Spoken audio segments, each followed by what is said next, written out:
They thought they were dealing with a stubborn rancher, but when the HOA torched my land over a petty dispute, they lit a fire under a man who holds the keys to land grants stretching farther than their reach will ever go. At the center of the conflict was a battle of jurisdiction and control, a long-standing tension between private property rights and the artificial authority of a homeowners association that had long overstepped its mandate. The HOA, empowered by a self-drafted set of bylaws, operated less like a cooperative body of neighbors and more like a corporate regime, issuing rules and levying penalties with little regard for state property statutes, individual land titles, or historical ownership. It was not a negotiation between equals, but a one-sided assertion of dominance built on administrative overreach and a fundamental misunderstanding of legal boundaries. The initial dispute was deceptively procedural. The HOA claimed that continued membership and compliance with all regulations was mandatory for all properties within a designated geographic boundary, even those never formally annexed into the HOA's jurisdiction. This was the first point of contention.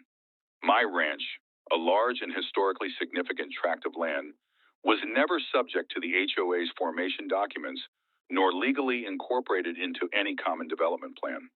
Yet the HOA insisted on enforcing its architectural guidelines, activity restrictions, and dues collection policies as if their authority were absolute. When I formally declined membership and challenged the basis of their claim, the situation escalated rapidly. The HOA's board began asserting that refusal to join amounted to non-compliance and threatened sanctions, including fines and legal action. Their posture shifted from administrative engagement to intimidation tactics. Certified letters began arriving with manufactured violations, fencing not up to code, storage buildings deemed unsightly, livestock density exceeding allowable numbers. These were rules written for suburban subdivisions, not for working agricultural property with state-recognized exemptions. Nevertheless, they were wielded with the full force of the HOA's self-assumed power, emboldened by their ability to lean on legal ambiguity and threaten lien placement as a coercive measure. What the HOA failed to consider was the foundational principle of land sovereignty, especially in regions governed by older land grants, homestead protections, and agricultural exemptions. My property predated the HOA by generations. Its legal foundation was tied not to modern zoning maps, but to historical land patents recognized by both state and federal authorities. The HOA operated on a modern template of contractual consent. Essentially, one only becomes subject to their rules through voluntary agreement or when a property is formally annexed into the community. My refusal was not an act of rebellion, but a lawful assertion of independence. This was not a neighborhood disagreement. It was a clash of governance, private contract law versus territorial land law. Further complicating matters was the HOA's internal culture of entitlement and uniformity. Their objective was to consolidate aesthetic and behavioral control under the guise of maintaining property values. To them, nonconformity was a threat, and the ranch, with its working barns, open pastures, livestock operations, and historic designation, represented disorder. What they viewed as unsightly, outdated, or incompatible was, in fact, a legal and cultural legacy protected by multiple layers of property law. But that didn't matter to an organization obsessed with control. To the board, my independence wasn't a legal nuance. It was insubordination. And insubordination had to be punished.